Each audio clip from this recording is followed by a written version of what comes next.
Pemirsa, 8 narapidana korban luka parah kebakaran Lapas Kelas 1 Tangerang dirawat intensif di RSUD Kabupaten Tangerang. Saat ini korban masih berada di IGD rumah sakit. Keluarga narapidana yang menjadi korban luka bakar tidak diperbolehkan menjenguk. Rumah sakit beralasan larangan menjenguk sudah berlaku sejak pandemi corona.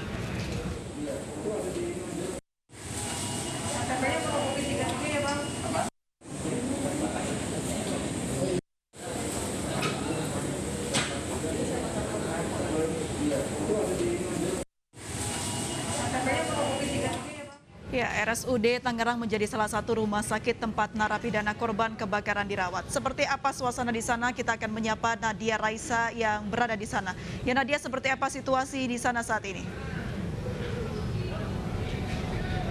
Ya, April, hingga saat ini 8 korban kebakaran Lapas Kabupaten Tangerang masih dirawat di RSUD Kabupaten Tangerang tempat saya melaporkan. Dan di sini kondisi mereka memang mengalami luka-luka yang berat. Oleh karena itu ada 3 orang yang ditempatkan di instalasi gawat darurat, lalu 4 lainnya di ICU dan 1 orang ditempatkan di ICU.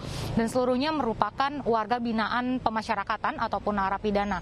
Dan menurut informasi yang kami dapatkan, memang pihak keluarga sudah ada yang datang ke sini, tetapi mereka hanya boleh mengkonfirmasi ataupun memastikan anggota keluarga mereka tidak diperbolehkan untuk menjenguk, apalagi menemani, dikarenakan memang selama pandemi COVID-19 RSUD Kabupaten Tangerang ini meniadakan jam besuk. Dan menurut informasi yang kami dapatkan juga, untuk 41 korban yang meninggal yang sempat ditempatkan di ruang jenazah RSUD Kabupaten Tangerang ini, seluruhnya sudah dibawa ke Rumah Sakit Polri Kramat Jati dan untuk penanganannya dilanjutkan di sana. Sementara itu untuk 81 korban yang mengalami luka-luka, 8 diantaranya yang masih dirawat di sini, mereka mengalami luka bakar di atas 50%, bahkan ada yang sampai 80%. Sementara untuk 73 orang lainnya mengalami luka ringan dan seluruhnya sudah mendapatkan penanganan ataupun perawatan. Dan hingga saat ini kami belum melihat adanya pihak keluarga yang datang kembali.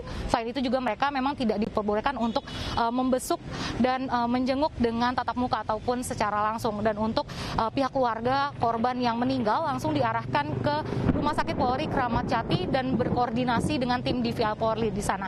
Ya, April. Nadia, seperti apa penjagaan atau keamanan di sekitar RSUD Tangerang? Oke, ya April, menurut pantauan kami di sini untuk ke-8 korban, mereka ada yang di instalasi gawat darurat, lalu juga ada yang di ICU dan ICU. Untuk penjagaan dilakukan oleh pihak security dan kami pun tidak diperbolehkan untuk masuk karena rumah sakit ini juga merupakan rumah sakit rujukan COVID-19. Ya, April. Tidak ada pihak kepolisian yang terlihat di lokasi berarti, Nadia, ya? Betul, menurut pantauan kami memang di sini tidak ada penjagaan dari pihak kepolisian dan hanya petugas dari security yang berjaga di RSUD Kabupaten Tangerang ini. Baik, terima kasih. Ya, April. Terima kasih Nadia Raisa melaporkan langsung dari RSUD Kabupaten Tangerang. Ya, pemirsa, mengapa tragedi Lapas Kelas 1 Tangerang bisa terjadi? Benarkah hanya korsleting listrik? Kita akan membahasnya bersama anggota Komisi 3 DPR RI Taufik Basari dan pakar kebakaran dari Universitas Indonesia Fatma Lestari. Selamat malam Bapak dan Ibu. Selamat malam. Malam, Baik. Mbak April. Saya ingin ke Pak Taufik terlebih dahulu. Pak Taufik, ini lagi-lagi kejadian yang tidak terduga terjadi di penjara atau lapas begitu. Nah, apakah ini suatu bukti kalau manajemen atau keamanan di dalam lapas kurang baik di Indonesia? Memang kondisi lapas kita masih belum memenuhi standar yang cukup ya, baik itu dalam hal fasilitas keamanannya maupun juga fasilitas lain yang memang dibutuhkan untuk suatu lembaga pemasyarakatan seperti ini. Namun memang salah satu yang menjadi kendala adalah adanya overkapasitas ya. Overkapasitas ini sedikit banyak mempengaruhi kondisi yang ada. Ketika kita ingin melakukan pembinaan secara optimal dengan overkapasitas tentu tidak bisa dilakukan secara optimal. Ketika kita ingin menjaga fasilitas, merawat fasilitas dengan baik, tentu juga hal tersebut akan mendapatkan halangan ketika lapasnya overkapasitas. Nah, jadi dari berbagai problem yang ada, problem yang paling utama dari semuanya adalah soal overkapasitas. Oke, saya langsung tanya pendapat Ibu Fatma. Ibu Fatma, apakah emang faktor overkapasitas dan juga bangunan yang tua. Ini berakibat faktor manajemen keamanan di lapas juga rendah begitu. Ya, baik Mbak April. Jadi kalau kita lihat mungkin immediate cause-nya itu atau penyebab langsungnya pada kebanyakan kebakaran adalah listrik ya. Namun yang perlu kita lihat selain immediate cause atau penyebab langsung adalah juga root cause-nya atau akar permasalahannya. Apa yang menyebabkan terjadinya korsleting listrik tersebut. Jadi kita melihat lebih mendalam agar hal ini bisa dilakukan tindakan pencegahannya. Karena korsleting listrik itu bisa banyak karena kabelnya memang atau instalasi listriknya tidak standar atau sudah tua atau memang ada sumber api lain di situ begitu ya. Nah ini yang harus kita ketahui yaitu root causes-nya. Baik, kalau kita ketahui mengenai bagaimana kebakaran ini terjadi dan akhirnya tahanan terjebak di suatu ruangan, apakah mitigasi dari bangunannya juga kurang, Ibu? Seperti apa seharusnya? Ya, betul.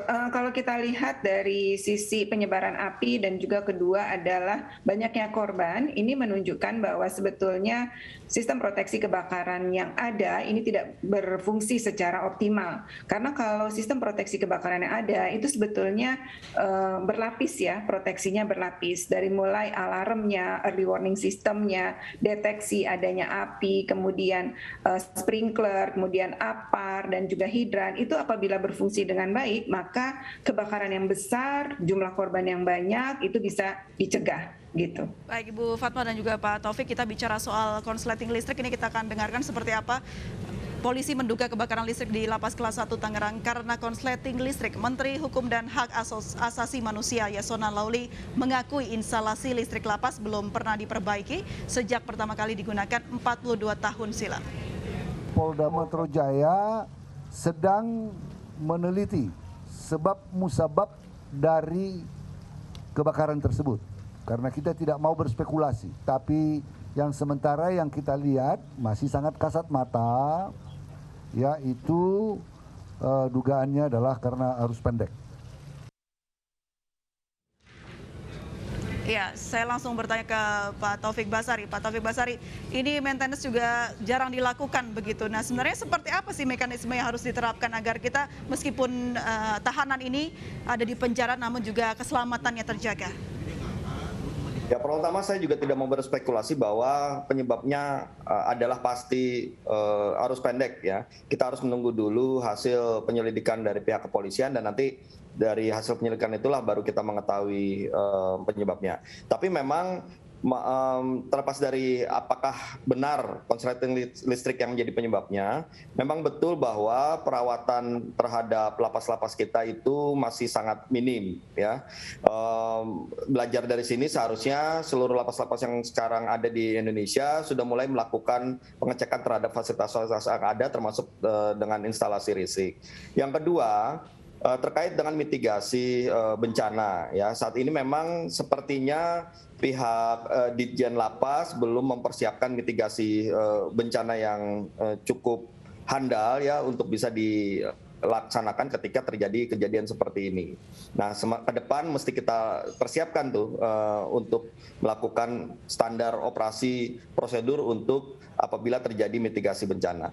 Yang ketiga, masih tentang overkapasitas, tentu kalaupun ada standar operasi standar yang dilakukan untuk mitigasi bencana, tapi standar operasi prosedur itu pasti dilakukan untuk keadaan yang dianggap normal ya, artinya kapasitasnya sesuai dengan jumlah yang ada pada saat itu. Tapi kan kenyataannya ini overkapasitas yang sangat melebihi. Tentu akan menyulitkan memang bagi kita untuk melakukan penyelamatan ketika para narapidana ini, para warga binaan tinggal dalam ruang-ruang yang lebih dari kapasitasnya. Nah, saya melihat banyaknya korban yang jatuh ini juga akibat dari itu. Di satu sisi kita tetap ingin menjaga satu keamanan yang ketat terhadap lapas, tapi di sisi lain ketika terjadi bencana kita akan kesulitan untuk melakukan penyelamatan. Nah, ini yang harus kita pikirkan bersama ya, jangan sampai kemudian terjadi lagi ke depan. Karena itu kita harus melakukan perbaikan-perbaikan. Oke, saya kembali ke Ibu Fatma. Ibu Fatma, kalau bicara soal dugaan sementara adalah konsleting listrik, sebenarnya standarnya seperti apa? Berapa tahun sekali instalasi listrik itu diperbaiki di suatu bangunan? Ya, untuk mengenai instalasi listrik, sebenarnya ideal adalah melakukan inspeksi ya, karena bisa saja kerusakan kabel listrik ini bukan hanya berdasarkan usia, tetapi juga ada faktor-faktor lain. Misalnya kalau ada di situ tikus ataupun hama atau pes ya yang bisa mempengaruhi kualitas dari kabel listrik itu sendiri. Oleh karena itu seringkali melakukan inspeksi untuk memastikan bahwa instalasi listrik yang ada masih tetap berfungsi dengan baik dan covernya atau kabelnya itu tidak terkelupas begitu. Selain itu maintenance juga tentunya wajib untuk dilakukan secara rutin dan memastikan bahwa MCB-nya dapat bekerja dengan baik sehingga ketika terjadi arus pendek ini tidak menyebabkan kebakaran, tetapi segera mati karena ada fungsi proteksi dari MCB tersebut. Maintenance ini sebaiknya dilakukan selama beberapa tahun sekali, Bu? Minimal 1 tahun 1 kali ya melakukan inspeksi dan maintenance minimal. Tetapi kalau bisa lebih sering daripada itu, ketika misalnya ada kerusakan instalasi listrik, maka segera lakukan perbaikan. Begitu. Kemudian selain itu, ya. Kalau tadi disebutkan 1 tahun sekali, ini kan sudah 42 tahun lama dan juga dayanya terus bertambah, Ibu. Nah, ini apakah menjadi faktor penyebab juga? Ya, bisa juga karena ada penambahan daya yang terus-menerus bisa menjadi overload. Dan penambahan daya terus-menerus ini apabila overload tidak diikuti dengan proteksi tadi ya seperti MCB ya, maka ketika terjadi arus pendek, maka arus pendek itu akan terus-menerus terjadi dan tidak ada proteksinya sehingga terbentuklah api yang cukup besar. Dan kalau kita melihat sepertinya juga prosedur untuk evakuasi tidak berjalan dengan baik atau mungkin belum tersedia karena begitu banyaknya korban menunjukkan bahwa mungkin belum tidak ada prosedur evakuasi untuk menyelamatkan para napi ini. Sebetulnya bisa disiapkan sebelumnya agar ketika terjadi kebakaran para napi ini bisa diamankan. Artinya tetap aman tapi juga selamat. Misalnya dengan menyediakan jalur evakuasi khusus yang berupa lorong di mana dan juga ada proteksi fire door-nya. Sehingga api dari gedung asal atau sumber kebakaran itu tidak menjalar ke lorong evakuasi tersebut maupun ke tempat berkumpul para napi yang tentunya aman dan selamat. Gitu. Kalau kita ketahui fakta-fakta yang ada yaitu sudah 42 tahun tidak ada perbaikan instalasi dan daya terus ditambahkan. Apakah ini adalah pembuktian kalau manajemen dari lapas ini buruk, Pak Taufik? Ya memang ini adalah problem hampir di semua lapas ya. Banyak lapas-lapas kita yang juga asalnya dari gedung-gedung tua. Bahkan ada yang peninggalan dari zaman kolonial yang kemudian dipergunakan untuk lembaga pemasyarakatan. Namun memang ini juga menunjukkan kita kurang dalam hal melakukan perawatan, ya melakukan maintenance terhadap fasilitas-fasilitas yang ada di lapas. Ya, oleh karena itu ini harus menjadi pelajaran bagi kita semua agar maintenance ini, perawatan ini harus dilakukan secara berkala demi keselamatan kita. Kenapa? Karena warga binaan ini, para narapidana, itu adalah tanggung jawab negara. Mereka hidup bergantung pada negara. Oleh karena itulah negara harus memikirkan bagaimana nasib mereka, bagaimana keselamatan mereka, termasuk bagaimana yang dilakukan apabila terjadi bencana-bencana seperti ini, ya apa yang harus dilakukan. Karena itu kita menyadari bahwa masih banyak kekurangan yang kita miliki dan harus kita perbaiki ke depan. Ya, kalau saat ini kita memang masih fokus pada bagaimana kita melakukan penanganan pasca kebakaran ini, bagaimana kita memberitahukan kepada korban, bagaimana korban mendapatkan keluarga korban mendapatkan akses informasi yang cukup, dan bagaimana rumah sakit bisa menangani korban-korban yang luka. Itu memang prioritas pertama. Tapi untuk kedepannya begitu banyak memang PR kita untuk melakukan perbaikan-perbaikan ini. Baik, Pak Taufik, siapa menurut Anda yang paling bertanggung jawab atas terjadinya kasus ini?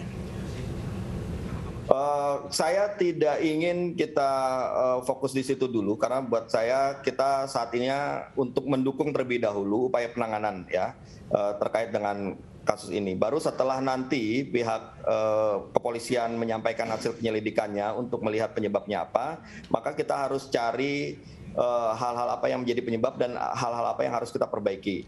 Yang jelas menurut saya perbaikan ini harus menyeluruh ya, tidak bisa hanya sepotong-sepotong, tidak hanya kita melihat soal fasilitas saja, hanya soal instalasi listrik saja, tapi juga hal-hal lain yang akan berkait. Misalnya soal perawatan. Perawatan itu memang di lapas akan sulit dilakukan karena selama bertahun-tahun, karena memang lapas ini tidak pernah kosong. Ya, tidak pernah ada ruang yang cukup aman bagi maintenance, kan begitu. Untuk mengatur bagaimana maintenance dilakukan, di satu sisi, di sisi lain bagaimana keamanan tetap terjaga dalam kondisi lapas yang over kapasitas ini pun juga tidak mudah dan tidak sederhana. Nah, oleh karena itu memang ini saling berkait problemnya, dan menurut saya dari semuanya yang paling prioritas harus kita tangani dulu adalah soal overkapasitas. Dan overkapasitas ini tidak hanya menjadi bebannya Kemenkumham, tapi juga harus menjadi permasalahan kita bersama, mulai dari kepolisian, kejaksaan, Mahkamah Agung, dan masyarakat untuk sama-sama kita mendukung supaya kita tidak terus-menerus melakukan overkriminalisasi, supaya kita mengedepankan terus juga pendekatan restoratif justice, supaya tidak melulu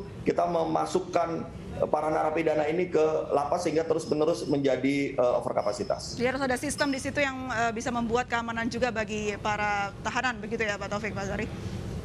Ya, tetap tadi saya akan kaitkan soal perawatan gedung ini, perawatan fasilitas dikaitkan juga dengan overkapasitas ini, dengan kemungkinan kita melakukan perawatan dengan benar, dengan aman dan sebagainya. Karena ini yang kita bicarakan adalah lapas, bukan gedung biasa gitu ya.